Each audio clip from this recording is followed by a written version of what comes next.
Hello students, welcome to Statistics Period. Now this is the video which is ANOVA part 2 video. Now it is based on one-way ANOVA, CRD, RBD, LST and two-way ANOVA. So we will discuss the questions also. और अभी हम जो है वो एक basic outline देख लेते हैं कि CRD, RBD और LST क्या होता है. सबसे पहले students let's understand that what is one way ANOVA. One way ANOVA जो है वो क्या होता है. Now as the name suggest one मतलब क्या होता है कि जब आप एक इंडिपेंडेंट वेरिएबल स्टडी करते हैं then it is known as a one way ANOVA. Now what do you mean by one independent variable. इस पर जो बेस्ड है आपके प्रीवियस ईयर क्वेश्चंस भी मैंने इंक्लूड करे हैं इस लेक्चर के अंदर.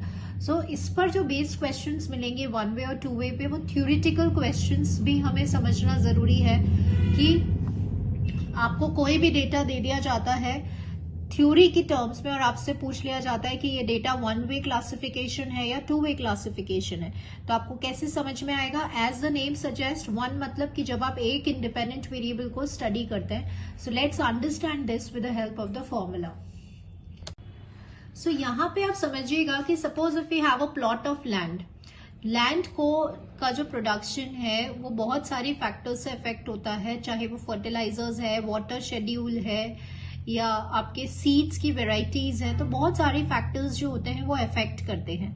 लेकिन जब एक टाइम पे आप सिर्फ एक फैक्टर के इफेक्ट को ऑब्जर्व करना चाहते हैं, उसको स्टडी करना चाहते हैं, तो फिर वो वन वे क्लासिफाइड डेटा हो जाता है. फॉर एग्जाम्पल जैसे यहाँ पे मैं सिर्फ फर्टिलाइजर्स को स्टडी करना चाहती हूँ, उसके इफेक्ट को हम एनालाइज करना चाहते हैं on the plot of land, तो ये वन वे अनोवा हो गया.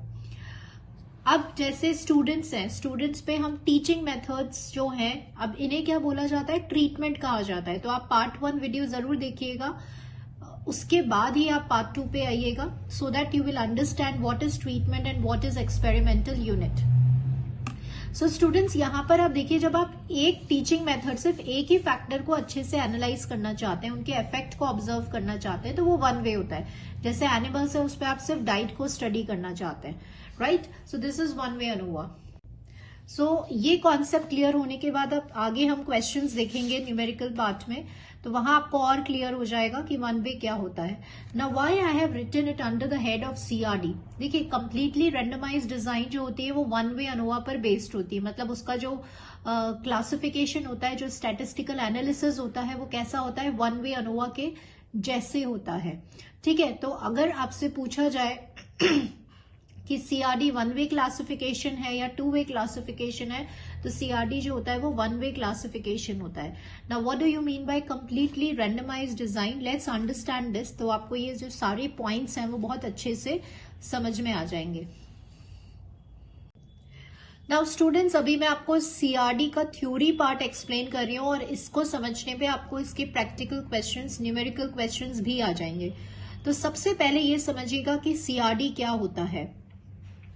CRD की कंडीशंस क्या होती हैं कि CRD में हम यहाँ पे जो भी आप प्लॉट ऑफ लैंड ले रहे हैं, जो भी आपका एक्सपेरिमेंटल एरिया है, मटेरियल है, वो जब तक आप एक्सपेरिमेंट परफॉर्म करेंगे उसकी जो कंडीशंस हैं वो सेम रहनी चाहिए. ये सबसे इंपॉर्टेंट कंडीशन है CRD को, कि अगर आप इस डिजाइन को आप परफॉर्म कर रहे हैं तो जब तक आप अपने एक्सपेरिमेंट को परफॉर्म करते हैं the conditions should remain the same. इसको ऐसे समझिए कि सपोज अगर आप कोई भी फिजिकल एक्सपेरिमेंट या लेबोरेटरी एक्सपेरिमेंट परफॉर्म कर रहे हैं, तो अगर आप इस डिजाइन को यूज कर रहे हैं, उसके एनालिसिस को फॉलो कर रहे हैं, तो लेबोरेटरी एक्सपेरिमेंट में लास्ट तक, शुरू से लेकर लास्ट तक जो टेम्परेचर की सेटिंग है, जो प्रेशर की सेटिंग है, वो सेम रहनी चाहिए, तभी हम इस डिजाइन को यूज कर सकते हैं. तो ये जो है वो इस CRD का कंडीशन है. ठीक है, यहाँ पे हम कोई डिवीजन नहीं करते. जैसा आपके पास लैंड अवेलेबल है उसी लैंड पे आप ट्रीटमेंट्स को रैंडमली जो है वो एलोकेट करते हैं टू द एक्सपेरिमेंटल यूनिट्स. तो अगर हम स्टैटिस्टिकल टर्म में बात करें तो यहाँ पे कोई ब्लॉकिंग नहीं होगी, कोई डिविजन्स नहीं होगी. हम एज अ सिंगल यूनिट, जैसा आपके पास प्लॉट ऑफ लैंड है उसी लैंड पे ही हम जो है वो ट्रीटमेंट्स को रैंडमली एलोकेट करते हैं. जो मैं कह रही हूँ उसको स्किप मत करिएगा स्टूडेंट्स, क्योंकि आपको इससे एक एक पॉइंट जो है वो समझ में आएगा कि यहाँ पे दो फैक्टर्स जो हैं वो बहुत इंपॉर्टेंट हैं सीआरडी के। पहली बात कि through out the entire experiment conditions आपकी सेम रहनी चाहिए, और दूसरी बात आपके पास जैसा लैंड है उसमें आपको कोई डिविजन्स नहीं करने हैं, कोई ब्लॉकिंग नहीं करनी है। एज अ सिंगल यूनिट आप जो है वो ट्रीटमेंट्स को एलोकेट करेंगे। कैसे एलोकेट करेंगे? रैंडमली एलोकेट करेंगे और ट्रीटमेंट्स को रेप्लिकेट किया जाएगा। अब जो हमने समझा है वो सिंपलेस्ट लैंग्वेज में समझा है। अब आप इसकी डेफिनेशन समझिए, आपको बहुत अच्छे से समझ में आएगा। CRD is a one in which treatments are randomly allocated to all the experimental units taken in a single group। बहुत बहुत इंपॉर्टेंट है, थ्योरी क्वेश्चन बनेगा तो इसी तरह का लैंग्वेज आता है, क्योंकि यहाँ पे आपने कोई ब्लॉकिंग नहीं किया। जैसा आपके पास फील्ड अवेलेबल था, एक्सपेरिमेंटल मटेरियल अवेलेबल था, उसको वैसे ही यूज किया है। ट्रीटमेंट्स को आप रैंडमली एलोकेट करेंगे, ठीक है। तो यहाँ पे जैसी ट्रीटमेंट्स को रैंडमली एलोकेट करेंगे, मतलब आपने अगर पार्ट 1 देखा है तो वहां पे हमने कुछ प्रिंसिपल्स पढ़े थे। तो कौन सा वाला प्रिंसिपल फॉलो हो गया? Randomisation.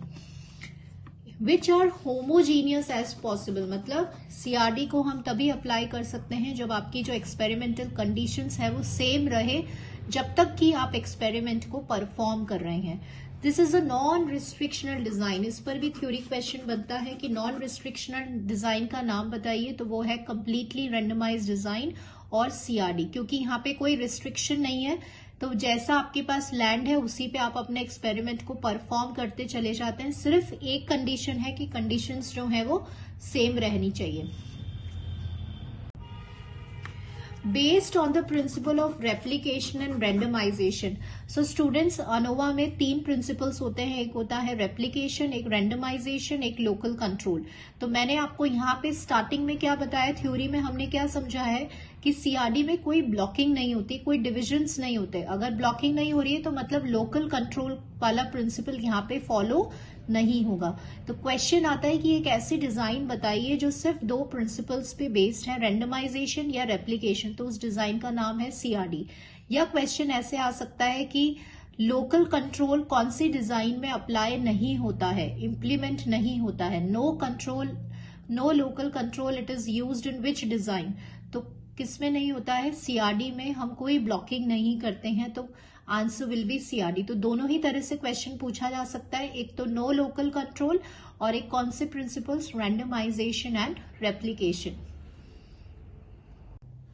Now students, even if इसकी जो मेरिट है, इसका जो एडवांटेज है सीआरडी का, वो क्या है कि इवन इफ अगर आपका डेटा मिसिंग है तो आप जो है वो स्टैटिस्टिकल एनालिसिस कर सकते हैं। या कुछ यूनिट्स अगर डिस्ट्रक्टिव नेचर की है, कुछ यूनिट्स या कुछ डेटा आपके पास अवेलेबल नहीं है, तब भी इसका जो एनालिसिस है वो पॉसिबल है।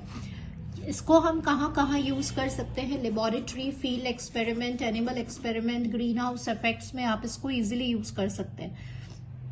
और I would like to explain you कि देखिए सीआरडी में हमने शुरुआत में एक बात पढ़ा है कि सीआरडी डिजाइन की कंडीशन क्या होती है कि जब तक कि आप एक्सपेरिमेंट को परफॉर्म करें तो जो भी आपकी कंडीशंस हैं वो सेम रहनी चाहिए।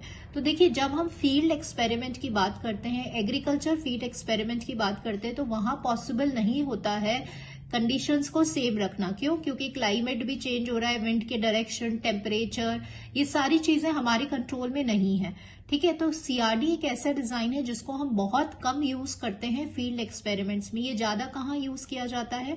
जब बायोलॉजिकल, फिजिकल, केमिकल के जो एक्सपेरिमेंट्स होते हैं, जहां पे आपकी जो सेटिंग्स है उसको कंट्रोल करना और सेम रखना इजी होता है। जैसे टेम्परेचर की सेटिंग हो गई, प्रेशर की सेटिंग हो गई, उसको हम सेम रख सकते हैं, ठीक है। तो इसीलिए बोला गया है कि लेबोरेटरी और एनिमल एक्सपेरिमेंट में सीआरडी को यूज किया जाता है। CRD suffers from the drawbacks.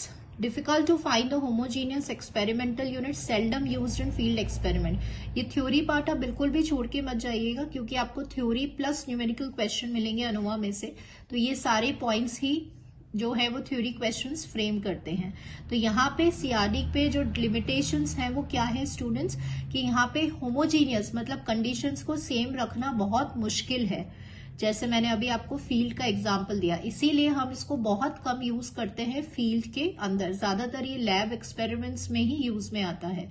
या एनिमल एक्सपेरिमेंट्स में। ठीक है, तो सीआरडी जो है, हमने क्या क्या क्वेश्चंस पढ़े, लेट्स क्विकली रिवाइज।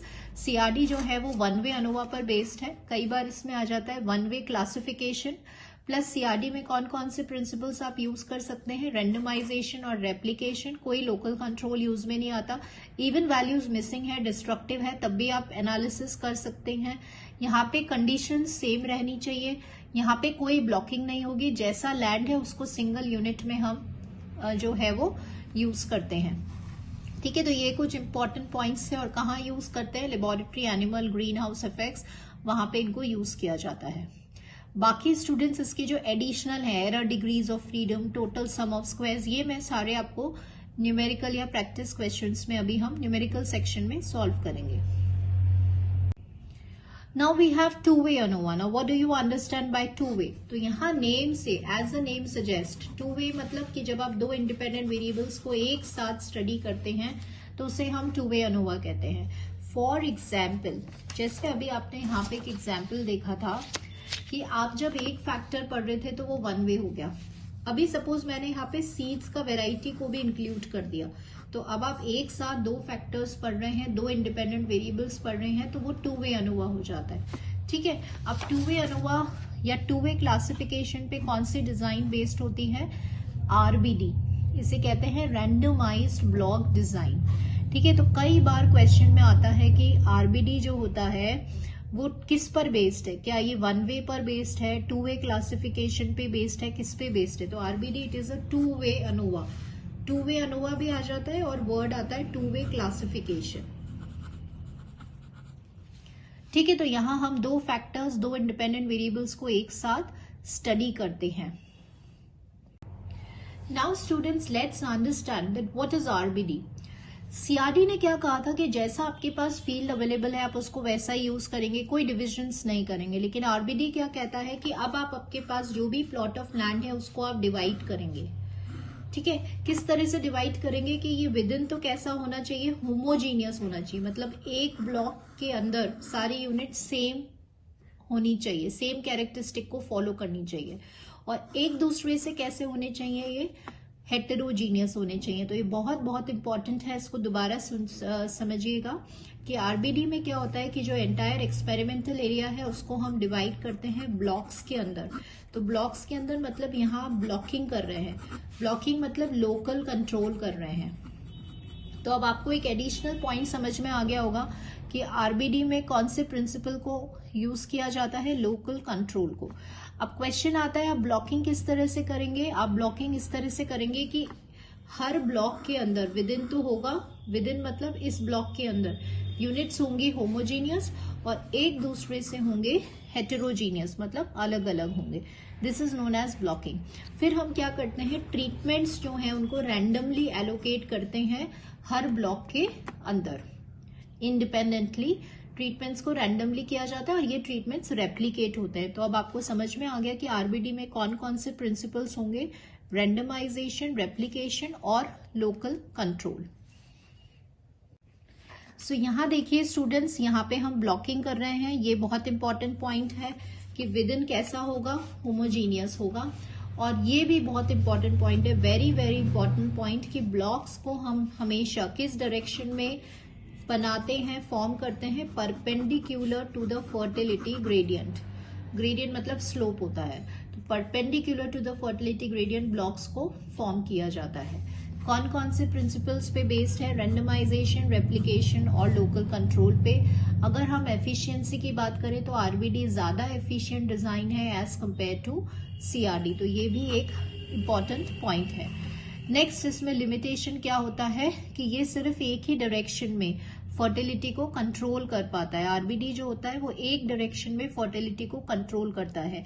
अगर आपकी जो फर्टिलिटी ग्रेडियंट है वो दो डायरेक्शन में है तो आरबीडी एक सूटेबल डिजाइन नहीं है। तो इसीलिए हम इसको जो है वो वन रिस्ट्रिक्शनल डिजाइन बोलते हैं। तो ध्यान रखिएगा, वन रिस्ट्रिक्शनल डिजाइन क्यों बोलते हैं? क्योंकि ये फर्टिलिटी ग्रेडियंट को एक डायरेक्शन में कंट्रोल कर पाता है। तो ये इसका ड्रॉबैक है। और ब्लॉकिंग करना जो होता है वो थोड़ा सा डिफिकल्ट होता है, उसके क्राइटेरिया को समझना और सेलेक्ट करना, तो ये इसका एक जो है वो लिमिटेशन है। सो स्टूडेंट्स, यहाँ पे हमने क्या समझा कि यहाँ पे जो आरबीडी है वो एक डायरेक्शन में, अगर आपका फर्टिलिटी स्लोप है या ग्रेडियंट है, उसको कंट्रोल करता है। ठीक है, एक डायरेक्शन में करता है। लेकिन अगर दो डायरेक्शन में स्लोप है या फर्टिलिटी ग्रेडियंट है तो आरबीडी को हम यूज नहीं कर सकते। तो उसके लिए कौन सी डिजाइन आई? एलएसडी, जिसे हम कहते हैं लैटिन स्क्वायर डिजाइन। तो ये लैटिन स्क्वायर डिजाइन जो होती है वो दो डायरेक्शंस में जो है वो किसको कंट्रोल करती है? आपके फर्टिलिटी ग्रेडियंट को। अगर इस तरह से आपके दो डायरेक्शन में स्लोप्स हैं तो उसको कौन कंट्रोल करेगा? Latin square design. इसीलिए लैटिन स्क्वायर मतलब ये इस तरह से स्क्वायर के फॉर्म में आपकी डिजाइन होती है, और यहाँ पे हम ट्रीटमेंट्स को रैंडमली एलोकेट करते हैं और वो ट्रीटमेंट्स रेप्लिकेट होते हैं। तो यहाँ पे आप ब्लॉकिंग करते हैं। ब्लॉकिंग मतलब इस तरह से डिवाइड करते हो। किसमें डिवाइड करते हैं आप? रोज एंड कॉलम्स में। ठीक है, तो सपोज m रोज हैं और m कॉलम्स हैं, तो इसे हम बोलेंगे m by m Latin square design. तो ध्यान रखना है कि एलएसडी दो डायरेक्शंस में फर्टिलिटी ग्रेडियंट को कंट्रोल करता है, इसीलिए इसको टू रिस्ट्रिक्शनल डिजाइन कहते हैं।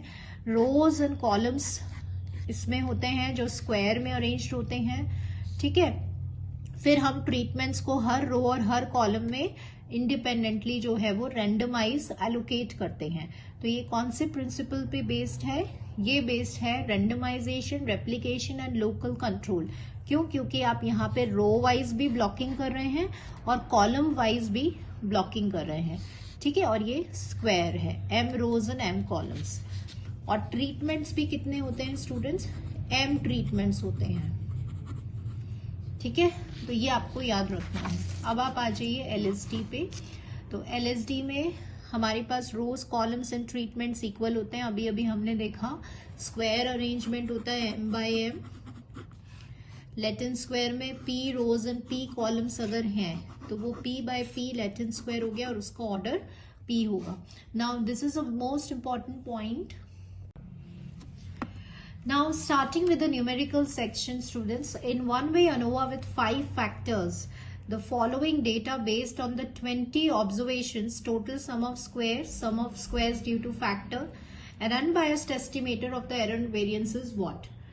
तो यहाँ पे अब आपको ये समझना है कि वन वे अनोवा मतलब आप सिर्फ एक ही फैक्टर स्टडी कर रहे हैं, और वो फैक्टर क्या होता है? ट्रीटमेंट्स को आप स्टडी करते हैं। ठीक है, तो जो आप कॉन्सेप्ट या एनालिसिस आप वन वे अनोवा में करेंगे वो सेम सीआरडी में फॉलो होगा। तो अभी हम यही समझ लेते हैं कि इसमें क्या है। देखिए, वन वे अनोवा में क्या होता है? Total sum of squares, total variation को आप ब्रेक करते हैं ट्रीटमेंट्स और एरर में। ये हमें पता होना चाहिए। ठीक है, अब टोटल आपके पास टोटल कितनी ऑब्जर्वेशंस है? क्वेश्चन में कितनी दी हुई है? 20 ऑब्जर्वेशंस। फैक्टर्स मतलब ट्रीटमेंट्स, उसको हम केस से रिप्रेजेंट कर रहे हैं, वो कितने हो गए? 5 हो गए। अब आपसे बोला जा रहा है कि जो टोटल सम ऑफ स्क्वायर्स है वो 85 है, क्वेश्चन में गिवन है। Sum of squares due to factor मतलब ट्रीटमेंट्स वाला गिवन है, तो यहां से आप एरर निकाल सकते हैं। तो एरर क्या आ जाएगा आपके पास? 60 आ जाएगा। अब क्वेश्चन में है then an unbiased estimator of error variance is what. तो अब आप इसको समझिए, और ये देखिए, हमेशा चाहे कोई सी भी डिजाइन हो, आरबीडी है, एलएसडी है, सीआरडी है, कोई सी भी डिजाइन हो, कि it is a two restrictional design. RBD 1 restrictional design है और लैटिन स्क्वायर 2 रिस्ट्रिक्शनल डिजाइन है। क्यों? क्योंकि ये दो डायरेक्शन में फर्टिलिटी ग्रेडियंट को कंट्रोल करती है। That's why. कौन कौन से प्रिंसिपल्स पे बेस्ड है? रेंडमाइजेशन, रेप्लिकेशन और लोकल कंट्रोल। और अगर हम सीआरडी और आरबीडी के कंपैरिजन में कंपेयर करते हैं कि कौन सी डिजाइन ज्यादा एफिशिएंट है, तो वो एलएसडी डिजाइन है। क्यों ज्यादा एफिशिएंट है? क्योंकि ये दो तरफ ब्लॉकिंग कर रही है, row wise and column wise. That's why. तो ये कुछ इंपॉर्टेंट पॉइंट्स थे स्टूडेंट्स लैटिन स्क्वायर डिजाइन से रिलेटेड। नाउ अब हम बात करेंगे degree of freedom, total sum of squares की, और इनके जो क्वेश्चंस होते हैं, मिसिंग वैल्यूज के, वो सारे मैं आपके न्यूमेरिकल सेक्शन में हम लोग कवर करेंगे and we will try to understand. ये आपका थ्योरेटिकल पार्ट था। So moving on to numerical section now. ये हमेशा होल्ड करता है, ठीक है, ये आपको पता है, ये एरर का वेरिएंस होता है। और ये आपको पता है, अगर आपने पार्ट 1 पढ़ा है तो इसको MSE कहते हैं, मीन सम ऑफ स्क्वायर्स कहते हैं। कैसे रिप्रेजेंट करते हैं? स्मॉल ऐसी स्क्वायर से। तो स्टूडेंट्स हमेशा ये जो MSE होता है वो अनबायस्ड एस्टिमेटर होता है इस एरर वेरिएंस का, ये ध्यान रखिएगा। तो आपसे यही पूछा जा रहा है कि अनबायस्ड एस्टिमेटर बताइए एरर वेरिएंस का। तो कैसे करेंगे? मतलब आपको ये निकालना है, ये निकालना है। What is MSE? अगर आपको ध्यान है, मीन सम ऑफ स्क्वायर्स, मतलब सम ऑफ स्क्वायर्स को डिवाइड करना है डिग्री ऑफ फ्रीडम से। तो सम ऑफ स्क्वायर तो आप निकाल चुके हैं 60। अब आप यहाँ पे लर्न कीजिए कि जो एरर का डिग्री ऑफ फ्रीडम होता है वो n-k होता है। ये एरर का डिग्री ऑफ फ्रीडम होता है। तो जब आप n-k करेंगे तो ये 15 आ जाएगा, और इसको करेंगे तो 4 आ जाएगा। So answer for this question will B 4। तो यहीं से स्टूडेंट्स अब आपको ये पता है कि CRD वन वे अनोवा के जैसे तो सारी चीजें सेम होंगी। अब यहाँ पे आपको एरर डिग्री ऑफ फ्रीडम पता चल गया CRD या वन वे अनोवा का कि n-k होता है। ये कॉन्सेप्ट आपको पता चल गया। TSS equals to SST plus SSE, ये फॉलो सेम करता है आपके CRD के अंदर भी, ठीक है। So this is the logic. Moving on to the next question now. In the analysis of one-way classified data, if k is a number of levels of factor A and n is a total number of observations, then null hypothesis is rejected जब आपको ये सब कुछ दिया गया है।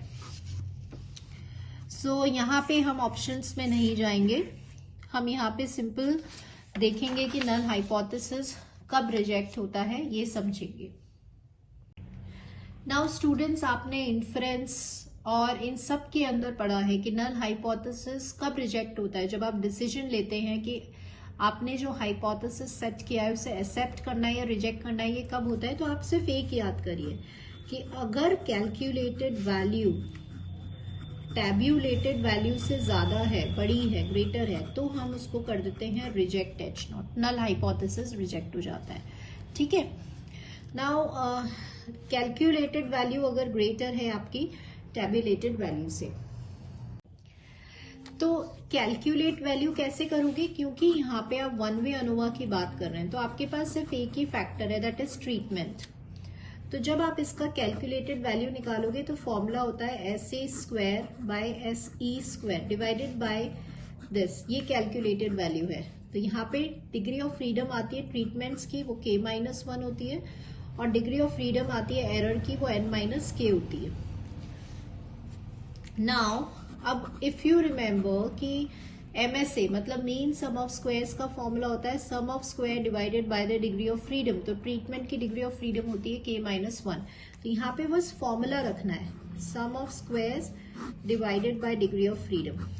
MSE mean sum of squares due to error, अभी अभी बताया था आपको। तो sum of squares error divided by the degree of freedom, वो होती है n-k, और ये आपका एज इट इज चलेगा इस तरह से। तो फॉर्मूला क्या आ रहा है? SSA upon SSE n-k upon K-1 greater than this tabulated value. तो ये बहुत इजी होते हैं, ये आपको टिपिकल लग रहे हैं, बट यहाँ पे हमने सिर्फ MSA mean sum of squares का फॉर्मूला लगाया, sum of squares divided by degree of freedom का, इस तरह से। तो ये अभी हम ऑप्शन में देखेंगे कि अवेलेबल है कि नहीं। n-k डिवाइड बाय K-1 ये रहा, और SSE ये देखिए गलत हो गया ना, K-1 n-k, यहाँ पे भी ध्यान देना है, K-1 n-k ये सही है, n-k K-1, ठीक है। TSS, तो ये जो है वो आपका करेक्ट आंसर होगा, this one will be your correct answer. Now students, आप पूछ सकते हैं कि why this is a correct answer, तो समझिए। TSS होता है SST plus SSE, right. Now see, आपका आंसर ये आ रहा है तो यहाँ पे अगर मुझे TSS लिखना है तो SSA plus SSE, total variation को आपने ब्रेक किया है ट्रीटमेंट्स और एरर में, तो SSA की वैल्यू क्या हो गई, डिवाइडेड बाय SSE, है ना, ये एज इट इज है। तो यहाँ पे जब आप डिवाइड करेंगे तो ये आ जाएगा यहाँ पे n-k, greater than this thing. तो ऐसा ये जो है वो कैलकुलेशन हुआ है, हमने सिंपल इसको डिवाइड किया है, तो ये आपका क्वेश्चन वाला फॉर्म बन गया, ये वाला। ठीक है, तो यहाँ पे आपसे ये भी पूछा जा सकता था, और इसको TSS में भी हम एक्सप्रेस कर सकते हैं using this formula. So this is also an alternative answer for this question. So answer will be this for this question. ध्यान रखना है, राइट हैंड साइड भी हमें चेक करना है। देखिए यहाँ पे डिग्री ऑफ फ्रीडम इंटरचेंज हो गई, लास्ट में हमेशा एरर डिग्री ऑफ फ्रीडम आती है, ये ध्यान रखना है। ठीक है, in two way classified, in two way ANOVA, two way ANOVA मतलब दो फैक्टर्स पढ़ेंगे अभी आप। There are 3 row and 4 column factors. Suppose sum of squares, rows, sum of squares, column, TSS आपको सब दिया गया है, आपको mean sum of squares error का निकालना है। So very very easy students, mean sum of squares सबसे पहले recall कर लीजिए कि sum of square को degree of freedom से divide करना होता है, तो mean sum of squares है। तो यहाँ पे आपको कहीं भी SSE नहीं दिया गया है, error का sum of square नहीं दिया गया है, तो वो आप किसके फॉर्मूले से निकालेंगे, TSS से। सो this is the entire given information. अब आपको क्या करना है, टोटल सम ऑफ स्क्वायर्स किन किन फैक्टर्स में ब्रेक हुआ है क्वेश्चन में, रो में, कॉलम में और एरर में। ठीक है, TSS क्वेश्चन में 72 है, कॉलम और इसको जब आप ऐड करेंगे तो 69 हो जाएगा। तो यहां से आपका SSE आ गया, दैट इज योर 3। अब आपको क्या निकालना है, आपको MSE निकालना है। MSE होता है सम ऑफ स्क्वायर को एरर डिग्री ऑफ फ्रीडम से डिवाइड करना। तो अब आपको ये याद होना चाहिए कि एरर डिग्री ऑफ फ्रीडम होता है R-1, K-1, ये RBD और टू वे अनोवा दोनों में सेम होता है। तो क्वेश्चन में आपको दिया हुआ है 3 और 4, तो इनका एक एक कम कर लीजिए, तो ये 3 का 2 हो जाएगा और 4 का 3 हो जाएगा, जो जब कैंसिल करेंगे तो हाफ आ जाएगा। So answer for this question will be half. So this is how we solve. अब देखिए आपको पता है कि RBD भी किस पर बेस्ड है, टू वे अनोवा जैसा बेस्ड है, तो RBD में भी सेम यही कॉन्सेप्ट जो है वो फॉलो होगा। डिग्री ऑफ फ्रीडम भी उसका यही होता है, एरर का डिग्री ऑफ फ्रीडम, और वहां पे जो एनालिसिस या लीनियर मॉडल होता है वो भी उसमें ये होता है। ठीक है, सो CRD are suitable in the situations when all the experimental units are homogeneous। तो ये बिल्कुल सही है, सारी यूनिट्स आपकी सारी कंडीशन सेम रहनी चाहिए, तभी आप CRD को अप्लाई कर सकते हैं। Units are likely to be destroyed during the experimentation, units are likely to fail in the response. अगर कोई यूनिट, कोई डेटा आपके पास अवेलेबल नहीं है, या एक्सपेरिमेंट परफॉर्म करते करते आपकी जो यूनिट्स हैं वो डिस्ट्रॉय हो जाती हैं, तब भी CRD में एनालिसिस पॉसिबल होता है। कोई ऑब्जर्वेशन मिसिंग होती है तब भी एनालिसिस पॉसिबल होता है। तो answer for this question will be all of the above. तो ये आप तभी आंसर कर पाएंगे जब आपको इसका थ्योरी जो है वो पता होगा। In completely randomized design with T treatments and N experimental units, the error degree of freedom is what? तो error degree of freedom क्या होती है, चाहे CRD हो चाहे वन वे अनोवा हो। अभी अभी हमने क्वेश्चन सॉल्व किया है, टोटल में से आपको ट्रीटमेंट्स को माइनस करना है, तो वो error degree of freedom हो जाएगी। So answer will be N-T। Randomized block design is 3-1-2 restriction design। तो always remember randomization block design या RBD जो होता है वो 1 restrictional design होता है। क्यों? क्योंकि वो fertility gradient को एक डायरेक्शन में कंट्रोल करता है। अगर आपसे यही क्वेश्चन लैटिन स्क्वायर डिजाइन का होता तो हमारा आंसर होता 2 restrictional design। क्यों? क्योंकि वो fertility gradient को 2 डायरेक्शंस में, 2 परपेंडिकुलर डायरेक्शंस में कंट्रोल करता है, that's why.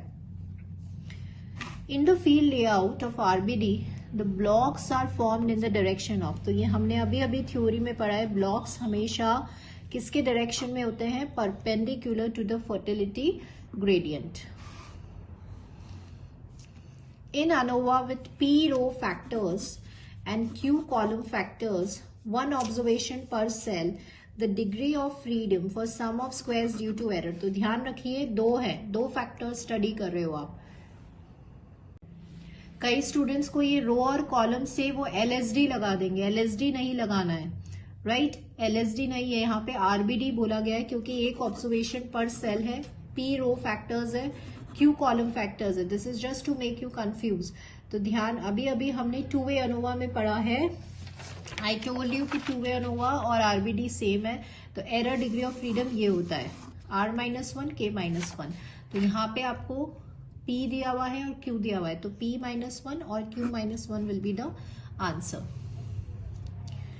In Latin square design the number of rose columns and treatments. तो ध्यान रखिए, सपोज m बाय m है तो m रोज m कॉलम्स और m ट्रीटमेंट्स होते हैं. तो रोज कॉलम्स और ट्रीटमेंट्स सभी कैसे होते हैं? इक्वल होते हैं हमेशा. So answer will be always equal. What are the degree of freedom for the F ratio in m by m Latin square design? तो चलिए अभी हम देख लेते हैं एक बार सबका, सो दैट आपका सारा रिवाइज हो जाएगा. लैटिन स्क्वायर में आपके पास कितनी रोज है? m रोज है. सपोज हम m by m Latin square की बात कर रहे हैं, तो उसका रोज का degree of freedom m-1, column का डिग्री ऑफ फ्रीडम m-1 और ट्रीटमेंट्स का डिग्री ऑफ फ्रीडम m-1, क्योंकि सारे सेम होते हैं. तो एरर और टोटल का डिग्री ऑफ फ्रीडम होता है m²-1. ये आपको ध्यान रखना है, ठीक है.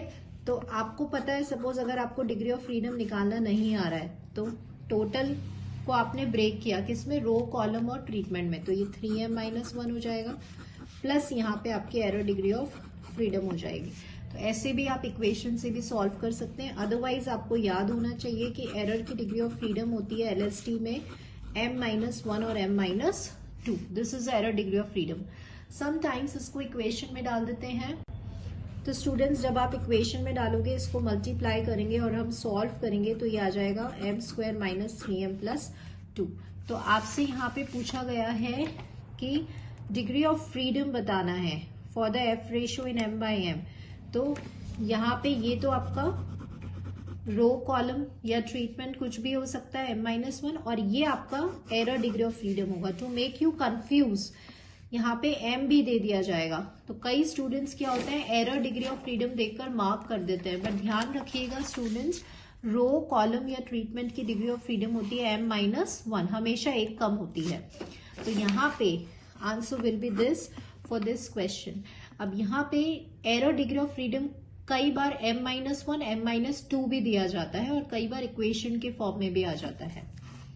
नेक्स्ट देखिएगा, the degree of freedom for a F ratio in 6x6 Latin square design. तो यहाँ पे m आपको 6 दिया हुआ है, तो चाहे रो होगा, कॉलम होगा, ट्रीटमेंट होगा, सबका डिग्री ऑफ फ्रीडम 5 हो जाएगा, ठीक है, क्योंकि m-1 होता है. और यहां से देखिएगा एरर का होता है m-1, m-2, तो 5 हो गया और एरर का हो जाएगा आपका 5 × 4 20. तो 5, 20 will be the answer for this question. In a 5 by 5 Latin square with 1 missing value. अब यहाँ पे एक वैल्यू मिसिंग है. Total of the row, column and treatment having missing value is this, this and this. तो यहाँ पे आपको row, column और ट्रीटमेंट का टोटल सम ऑफ स्क्वायर्स दिए हुए हैं. And total of all the values is 100. Total values भी दी गई हैं. आपको यहाँ पे मिसिंग वैल्यू निकालना है. तो स्टूडेंट्स, यहाँ पे मिसिंग वैल्यू इन RBD और मिसिंग वैल्यू इन LSD दोनों के फॉर्मुलेज होते हैं, वो आपको लर्न करना है एज अ फॉर्मूला. कई बार क्वेश्चन में डेटा दे दिया जाता है और आपसे मिसिंग वैल्यू पूछ लिया जाता है, लाइक इन दिस क्वेश्चन. तो LSD का अगर एक वैल्यू मिसिंग है तो उसमें फॉर्मूला क्या होता है, ये अभी हम लर्न करते हैं. तो that formula is M R+C +T -2S divided by, यहाँ डिनोमिनेटर में एरर डिग्री ऑफ फ्रीडम होता है. तो आपको पता है LSD का एरर डिग्री ऑफ फ्रीडम होता है m-1 × m-2. ये फॉर्मूला आपको लर्न करना है. ये फॉर्मूला है मिसिंग वैल्यू. अगर एक वैल्यू LSD में मिसिंग है तो उसमें ये होता है. Now it is very easy कि क्वेश्चन में m तो आपको दिया हुआ है 5, आपको क्वेश्चन में सारा दिया हुआ है. देखिए, रो की टोटल वैल्यू दी हुई है 25. ये होते हैं टोटल्स. m आपका 5 हो गया. तो रो का टोटल आपको क्वेश्चन में दिया हुआ है 25, कॉलम का दिया हुआ है 40 ये दिया हुआ है ये -2 इंटू, देखिए s मतलब होता है सारी वैल्यूज का टोटल, तो सारी वैल्यूज का टोटल क्वेश्चन में दिया हुआ है 100 डिवाइडेड बाय m-1, m मतलब 5/5 का लैटिन है, तो m यहाँ पे 5 हो गया, तो ये हो जाएगा 4 इंटू 3। नाउ सिंपली आपको यहाँ पे इसको सॉल्व करना है, तो जब आप इसको सॉल्व करेंगे तो ये हो जाएगा, सो दिस इज योर, ये आ जाएगा आपका 100 आ जाएगा, तो ये हो जाएगा 500 माइनस 200 डिवाइडेड बाय 4 इंटू 3, तो 300 डिवाइडेड बाय 4 इंटू 3, तो ये हो जाएगा 100/4, तो जब आप करेंगे तो ये आ रहा है 25। तो ये कैलकुलेशन आप कर लेंगे, बट मोस्ट इम्पॉर्टेंटली आपको ये फॉर्मूला याद होना चाहिए। ऐसे ही आप आरबीडी का भी फॉर्मूला याद करें, तो यहाँ पे ये जो टोटल्स हैं ये रो कॉलम और ट्रीटमेंट के टोटल्स हैं, और ये सारी वैल्यूज के टोटल होते हैं और इसके साथ 2 मल्टीप्लाई होता है, ठीक है। सो answer for this question will B 25। ये आपका प्रीवियस ईयर क्वेश्चन आया हुआ है। The study of the effects of the different methods of teaching on the score of the students. So बिल्कुल स्टार्टिंग में जब हमने स्टडी किया था, तो देयर आई टोल्ड यू कि जब आप सिंपल एक फैक्टर को स्टडी करते हैं, देखिए यहाँ पे आई टोल्ड यू कि जब आप सिंपल एक फैक्टर स्टडी करते हैं तो उसे वन वे अनोवा कहते हैं। तो यहाँ पे आप टीचिंग मेथड्स को स्टडी करना चाहते हैं, तो क्वेश्चन में यही लिखा गया है। आई टोल्ड यू कि थ्योरी बेस्ड क्वेश्चंस आते हैं, तो यहाँ पे देखिए आप सिर्फ एक फैक्टर पढ़ रहे हैं, टीचिंग मेथड्स, एक इंडिपेंडेंट वेरिएबल पढ़ रहे हैं, तो ये जो है वो किसको फॉलो करेगा, अनोवा को, फॉर वन वे अनोवा या वन वे क्लासिफिकेशन। नेक्स्ट देखते हैं, to compare the mean length of thread life of 4 brands of tyres. Now this is also a previous year question. The following data it is given in CRT। अब यहाँ पर देखिएगा, यहाँ पे students आपको निकालना है grand total sum of squares of deviations निकालना है, मतलब आपको यहाँ पे टोटल सम ऑफ स्क्वायर्स निकालना है। लेकिन जो डेटा आपको गिवन है वो बहुत अलग फॉर्म में गिवन है। यहाँ आप देख रहे हैं double summation YIJ square given है, T गिवन है, N1 N2 N3 N4, T1 T2 T3 T4, इस तरह से आपको डेटा गिवन है। Now let me explain you, ये आपको समझना है और इसके फॉर्मुलेज आपको लर्न करना है कि जब भी देखिए टोटल सम ऑफ स्क्वायर्स मतलब होता है एक्सपेरिमेंट का टोटल वेरिएशन। तो आपको पता है कि इसका फॉर्मूला जो बनता है वो आपका ऐसा होता है, दिस इज अ फॉर्मूला। लेकिन जब क्वेश्चन में इस तरह से दिया हुआ रहता है, ये वाला फॉर्म ये आपको दिया हुआ होता है, तो इसे हम बोलते हैं रॉ सम ऑफ स्क्वायर्स, ठीक है। और अगर आप इस फॉर्मूले को खोलेंगे, जब आप इसको ओपन करेंगे इस तरह से, तो ये इस तरह से फॉर्मूला हो जाएगा। और हम कई बार इसको ऐसे भी लिखते हैं, RSS माइनस करेक्शन फैक्टर, ऐसे भी लिखा जाता है। तो रॉ सम ऑफ स्क्वायर्स मतलब ये होता है, this is a raw sum of squares जो क्वेश्चन में दिया हुआ है। करेक्शन फैक्टर का फॉर्मूला होता है G² by total observations. G² मतलब total values, grand total values divided by total number of observations.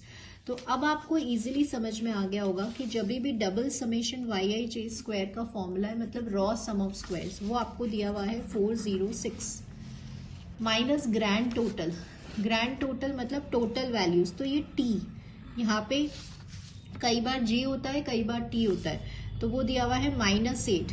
और N मतलब होता है टोटल ऑब्जर्वेशंस, तो वो यहाँ पे ब्रेक कर दिया, N1 N2 N3 N4, तो आपको इन सबको ऐड करना है, तो वो आपको N दे देगा। तो once you will add this, जब आप इसको ऐड करेंगे तो ये आपके पास हो जाएगा 6 and 4 दैट इज 10, और ये आपके पास हो जाएगा 16 विल बी N। आपने इसको ऐड कर दिया और ग्रैंड टोटल -8 है, तो अब आपको क्या करना है, 406 माइनस 8 का स्क्वायर डिवाइडेड बाय 16, तो ये हो गया 406, 64 डिवाइडेड बाय 16, तो ये होता है 406 -4, तो आंसर क्या आ गया, 402 आ गया आंसर फॉर दिस क्वेश्चन। तो ये मैंने थोड़ा सा, ये आ गया आपका आंसर इस क्वेश्चन का, ठीक है। सो ऑलवेज रिमेंबर कि जब भी इस तरह से फॉर्मूला दिया जाता है तो TSS को फॉर्मूले को हम इस तरह से एक्सप्रेस कर लेते हैं, RSS minus correction factor. And what is correction factor? G square by n, grand total का square divided by n. What is raw sum of squares? जितनी भी रॉ ऑब्जर्वेशंस हैं जैसे YIG, उनका स्क्वायर्स और उनका समिंग करना, इसे कहते हैं रॉ सम ऑफ स्क्वायर्स. तो ये आपके प्रीवियस ईयर में क्वेश्चन आया हुआ था. सो स्टूडेंट्स, जितना हमने एनालाइज किया है, थ्योरी क्वेश्चन भी मिलता है और प्रैक्टिकल क्वेश्चन, न्यूमेरिकल क्वेश्चन भी मिलेगा. So here you have to learn these formulas. Now this is RBD का भी मिसिंग वैल्यू का फॉर्मूला आपको लर्न करना है, LSD का भी मिसिंग वैल्यू का फॉर्मूला लर्न करना है फॉर वन मिसिंग वैल्यू. ठीक है, और बाकी हमने देख लिया MSc, SSE, TSS, error degrees of freedom for RBD, LSD, CRD, सारे आपको याद होने चाहिए. Right, so these are the questions. So ANOVA जो है वो हमने फिनिश कर लिया है by breaking them into two parts. And so this is all for today, students, and thank you students for watching this video.